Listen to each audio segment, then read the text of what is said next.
Hello, and thank you for showing interest in the Port Wallace Secondary Planning Strategy, also known as Municipal Case 22384. My name is Tyson Sims, and I'm one of the HRM planners assigned to this file.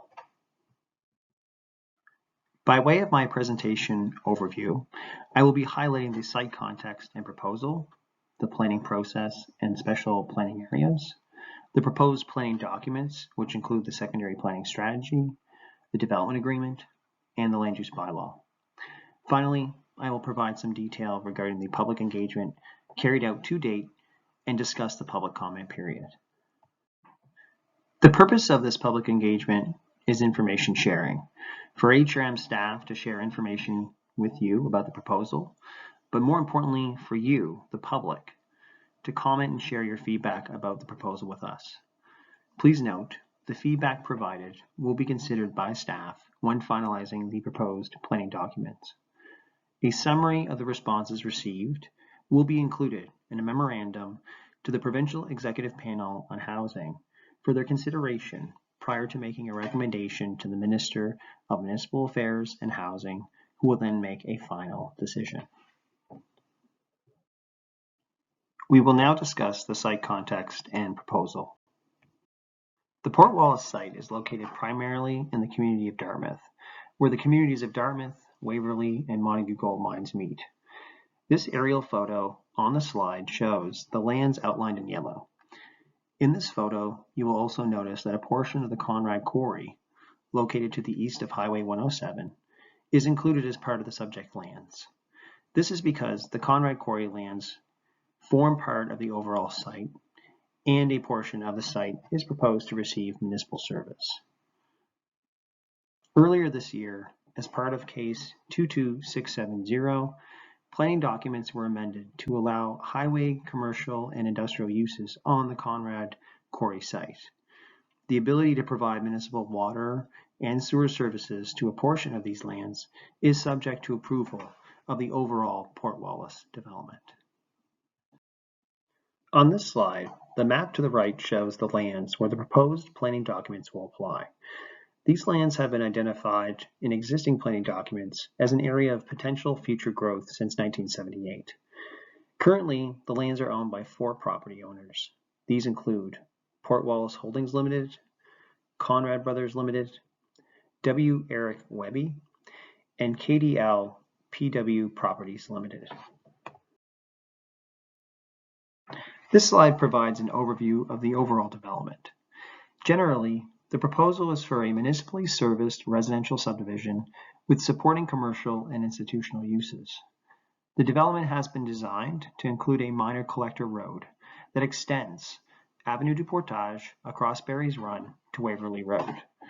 This collector road acts as a transportation spine where transit, commercial uses, and high-density residential development can be supported. The proposed planning documents we're discussing in this presentation apply to approximately 545 acres. As noted on a previous slide, an additional 242-acre portion of the Conrad Quarry, located across Highway 107, is not subject to the proposed planning documents. However, will be subject to an extension of municipal water and sewer services should the development be approved. When fully constructed, the development would contain approximately 4,900 residential units. This concept plan is also available as a PDF file on the webpage where you access this presentation. I encourage you to open the PDF file so that you can zoom in and refer to the legend on the right to view the fine detail of what the property owners are proposing. As part of this presentation, we will be discussing more details regarding the proposal as we explore the proposed planning documents. However, first, I will briefly discuss the planning process. In 2014, Halifax Regional Council initiated a planning process to consider the Port Wallace secondary planning strategy. Many background studies have been conducted to ensure the site is suitable for development. I'll discuss these studies on the next slide. Public consultation has been occurring throughout the planning process and has included public open house events and the formation of a public participation committee. Through the process, HRM planning staff have prepared draft planning documents, which are now available for public review until October 26th. This will serve as the final round of public consultation for this project. Following the public comment period, the draft planning documents will be finalized and forwarded to the Provincial Executive Panel on Housing, who will in turn make a recommendation to the Minister of Municipal Affairs and Housing. As noted, many background studies have been prepared in support of this proposal. Many of these studies are technical in nature. They provide direction on various elements, including which lands within the study area are most suitable for development, the anticipated costs for extending municipal services in the area, and for any required infrastructure upgrades. Studies were also conducted which provide an analysis of sediment, surface water, and fish from berries run in Lake Charles. Copies of these studies are available on the Port Wallace website where you access this presentation. In March of 2022, the province designated the Port Wallace area as one of 9 special planning areas. This was done to support the development of up to 22,600 new residential units in the municipality. To help accelerate an increase in the supply of housing, the designation allows the Minister of Municipal Affairs and Housing to make decisions on planning matters in these 9 areas. Please note, this special planning area designation does not change staff's review process or ability to undertake planning services with diligence in the preparation of planning documents. If approved, any development of the area will be required to follow the standard regulations and requirements for development. What has changed in terms of HRM's planning process is that Halifax Regional Council will not render a decision regarding this project. Instead, staff will forward the proposed planning documents to the Executive Panel on Housing, who will make a recommendation to the Minister of Municipal Affairs and Housing, who will then render a decision to adopt the proposed planning documents, and by extension, approve the overall development. Another change in process for this project is that in June of 2022, a development agreement was approved to allow early tree removal and mass earthworks on a portion of the property. The development agreement contains requirements to ensure that the HRM grade alteration and stormwater management bylaw and blasting bylaw are followed. The area subject to the approved development agreement is outlined here in yellow. The following slides will provide an overview of the proposed planning documents, starting with the Port Wallace Secondary Planning Strategy. The Port Wallace Secondary Planning Strategy is secondary to the Dartmouth Municipal Planning Strategy. It will, in essence, form a chapter in that document. The Secondary Planning Strategy is primarily a land use policy document. It contains policies pertaining to land use, administration, parkland, transportation, infrastructure charges and phasing, environmental protection, and heritage protection. I will be discussing these items in the upcoming slides. The intent of the Port Wallace Secondary Planning Strategy is to support the development of a complete community. The policy direction set by the Secondary Planning Strategy is to provide a variety of housing types with supporting institutional and commercial land uses, essential collector road, a connected transportation network which supports various transportation options such as transit and cycling, buildings that are designed with human scale and pedestrian-oriented principles in mind, public parkland, integration with the surrounding community, and the protection of environmental features and resources. The map on this slide is also included in the Secondary Planning Strategy document. The map serves to identify permitted land uses and building forms. There are 4 land use categories or land use designations.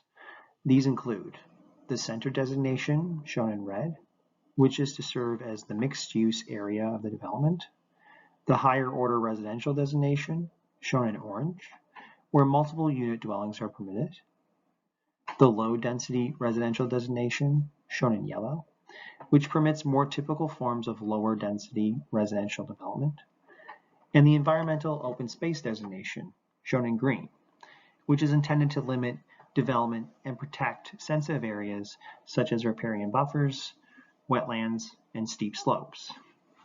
The map also notes where public parkland is to be established, and the location of the proposed central collector road, as identified with a dashed line. So how will the secondary planning strategy be implemented or administered?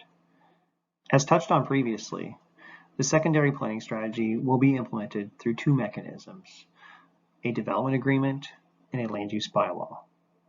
These are visually represented on the right side of the slide. The land use bylaw will officially zone the lands as a comprehensive development district, which means that for any development to occur, the property owners must first enter into a development agreement with the municipality. Prior to receiving any permits for development, the property owners will also be required to meet the requirements of the land use bylaw. In short, all three documents, the secondary planning strategy, the development agreement, and the land use bylaw, work in conjunction with one another. Think of it as three tiers of direction for the project. The secondary planning strategy sets the overall vision and direction for the development. The development agreement identifies specific conditions and commitments, and identifies how specific aspects of the development will be phased and carried out. And finally, the land use bylaw regulates specific aspects of the development, including but not limited to permitted land uses, building design requirements, landscaping requirements, etc. I would like to take a moment to highlight in closer detail where the new public parkland would be located, because it's the secondary planning strategy document that is specific about this. I want to note that parkland dedication is to occur as per the amounts required in the existing regional subdivision bylaw, which allows land dedication, money in lieu of land, and a combination of both. For Port Wallace, it is important to ensure that parkland is provided as part of the overall development. As such, 6 pieces of land have been identified and will be conveyed to the municipality as parkland through development of the project. The map on this slide identifies the location of these 6 parks. In terms of transportation policy, I've discussed the central collector road that will connect Avenue du Portage to the Waverley Road. This road is highlighted in blue for your reference. To provide for active transportation options along the central collector road, there will be separated cycling and pedestrian lanes. To enable the amount of residential units proposed, an additional connection to Highway 107 will be constructed. All the required infrastructure to support the development will not be built immediately, but rather the development will be phased to ensure the infrastructure is in place when needed. In terms of off-site infrastructure, when water and sewer services are installed, there will be impacts on the Waverley Road, JB Drive, and John Breton Drive. This creates an opportunity to place a multi-use pathway, as pictured in this slide, between the proposed development and Shuey Park. Our Transportation Plan Division have expressed that they would like to hear feedback from the public on this opportunity, so please feel free to include that topic in your overall feedback. The secondary planning strategy also contains policies regarding environmental protection. These policies provide protection for freshwater resources and sensitive lands within the study area. These include requirements for stormwater management, the provision of areas of non-disturbance, and landscaping requirements. Through the implementation of the Port Wallace Conservation Zone, lands surrounding Barry's Run, wetlands, and areas of steep slope will be protected through restrictions on development, thus minimizing disturbance of these sensitive areas. Watercourse buffers will also restrict development within 20 meters of watercourses. The location of the Port Wallace Conservation Zone near Barry's Run creates additional areas of non-disturbance. beyond the standard 20-meter watercourse buffer. The secondary planning strategy will also provide policy ensuring the protection of heritage resources, as identified in the land suitability analysis conducted in 2016. Where heritage resources may exist on the site, the property owner will be required to contact the Province of Nova Scotia and adhere to the requirements of the Special Places Protection Act. Next, we will briefly discuss the development agreement for Port Wallace. As previously noted, the development agreement will work in conjunction with the land use bylaw to implement the secondary planning strategy. The development agreement is a legally binding contract between the municipality and property owners that outlines the responsibilities of each party. The Port Wallace Development Agreement establishes a fixed road network and the location of new public park land. The agreement regulates subdivision and phasing of the overall project and contains triggers to be met that limit the amount of development that can occur prior to the completion of specific infrastructure improvements. Within the Port Wallace Development Agreement, you will find the proposed land use concept plan. This plan aligns with the land use categories set out in the Port Wallace Secondary Planning Strategy. You will note that this plan also generally aligns with the property owner's proposal. Here you will see how the conservation area applies around Barry's Run and the specific location of lands reserved for future parks. The development agreement also contains a map identifying maximum building heights. As shown on the map, lower building heights up to 11 meters or 36 feet will be permitted adjacent to existing residential areas. Increased building height will be permitted up to 50 meters or 196 feet in mixed-use areas in closer proximity to Highway 107. As previously noted, the development agreement also contains a phasing plan which details which elements will be built first and which will come later. As proposed, the agreement ensures a road network is in place during the first two phases of development to support transit service. The plan also emphasizes that lands taken for parkland be developed with park infrastructure as residential units become established. The phasing plan works in conjunction with the identified triggers and commitments for infrastructure improvements. For example, development will not proceed beyond phase 1 until a service connection has been made between the proposed development and the North Dartmouth trunk sewer. In the next slides, we will review the Port Wallace Land Use Bylaw, the third and final planning document that will help regulate and guide future development in the Port Wallace area. The Land Use Bylaw is the document that will continue to regulate land use in the area after the development has been completed, after which time the development agreement can be discharged.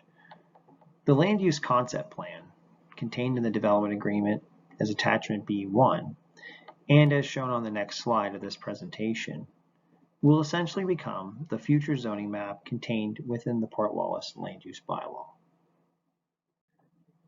As proposed, the Land Use Bylaw contains zones that the development agreement uses to regulate the lands. We will briefly go over each of the proposed zones in the following slides.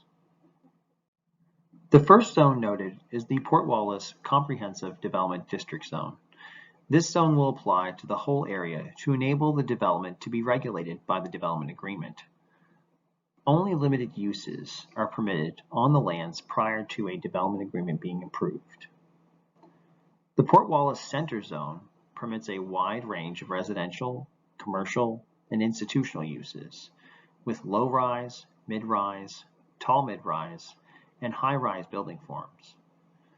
The Port Wallace Higher Order Residential Zone permits residential buildings of all forms, with limited commercial and institutional uses. This diagram notes the building forms mentioned on the previous slide. Within the Port Wallace Center and Port Wallace Higher Order Residential Zones, or as abbreviated here, PWCEN and PWHR, all building forms are permitted, ranging from low-rise buildings up to 14 meters in height to high-rise buildings measuring up to 50 meters in height.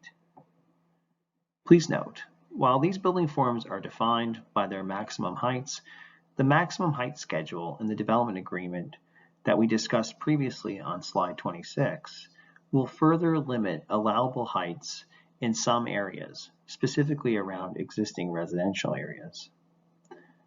Also important to note, high-rise buildings and tall mid-rise buildings are permitted to have up to 2 tower forms on the same building podium, as shown on the diagram.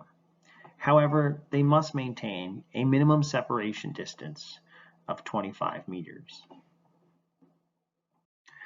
Moving on to the remaining zones, we have the Port Wallace Cluster Housing Zone, which allows up to 48 low-density dwelling units on a single lot.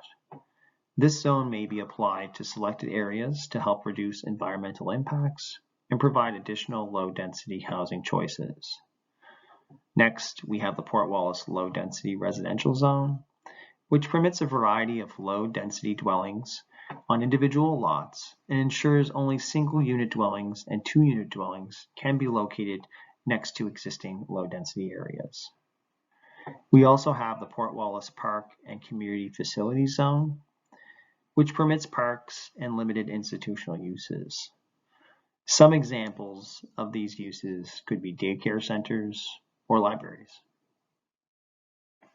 And finally, the Port Wallace Conservation Zone, which restricts permitted uses to only parks and conservation uses to protect sensitive environmental areas such as wetlands and steep slopes.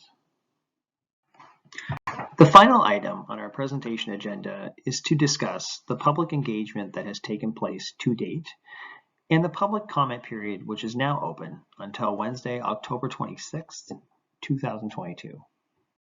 As part of the public engagement for this project, a public participation committee was established in 2014. The committee was formed to guide the preparation of the planning documents we just reviewed as part of this presentation. The committee met from September 2014 to December of 2021. Committee members participated in meetings with planning staff and the property owners to discuss the proposed development and related studies. We thank the volunteer members for their work and commitment during this period and for their important contribution to the planning process.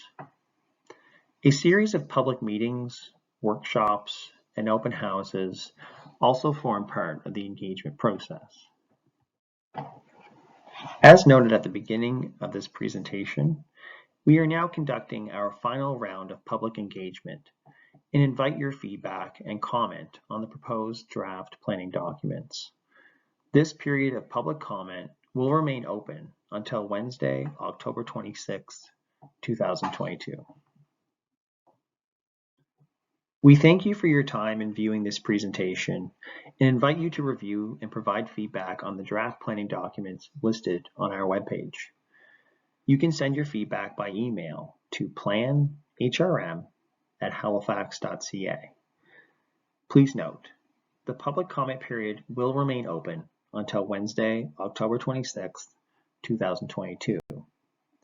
Feedback provided will be considered when finalizing the proposed planning documents and shared with the Executive Panel on Housing. Again, we thank you for your continued engagement and interest in this project and look forward to receiving your feedback regarding the draft planning documents. As always, if you have any questions, you're welcome to contact me at the email address or phone number listed on this slide. This concludes the staff presentation. Thank you.